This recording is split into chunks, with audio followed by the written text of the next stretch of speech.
Традиционалното приготвување ајвар, туршија и зимница започна и за оваа сезона, но дали македонските граѓани купуваат или се нафаќаат самите да направат домашен ајвар?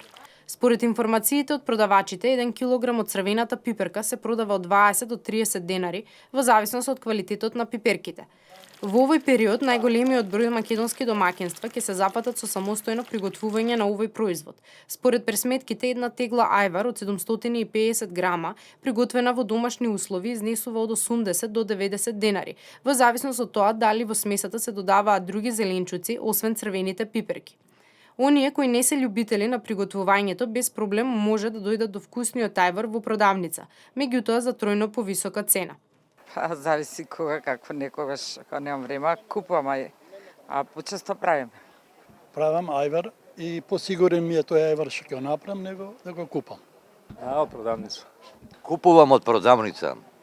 Кога бев помлада правев, сега си правам апетитка, сличен на ајвар, дома си го правам. Шпоред. Колку учини ајвар, од колку би чинело да се направи? Не баш ефтин. Ајварот не е многу ефтин, кога ќе земеш пиперот 40 денара, а од 10 кила пипер, па некаде околу 3-4 кила тегли, не се од кило, него од 80 грама што се. Ма има разни цени, од 150 до 200-220. Да се бират, има разни.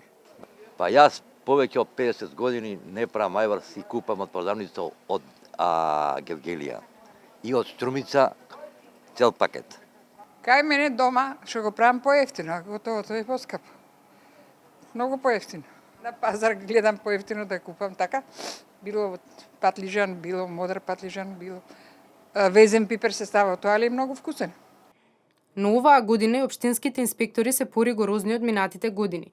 Не само за продавачите на големо на зеленчук, туку и за граѓаните кои не го почитуваат законот за јавна чистота, кој е стапен на сила од 2008 година. А од град Скопје информираат дека дневно се изрекуваат и по десетина казни. Според законот, забрането е поставување ќумбиња на јавни површини, нивно палење и оставање неред, а казната изнесува 50 евра во денарска противредност. Најмалку засегнати од овој закон се оние кои живеат во куќи или имаат викендички и поседуваат своји дворови, бидејќи законот не вклучува и приватни површини, но преостанатите граѓани останува да се снаоѓаат. Контролите ќе продолжат и во наредниот период, а сите што ќе бидат фатени како го прекршуваат законот и приготвуваат ајвар пред своите згради ќе бидат казнети од страна на општинските инспектори.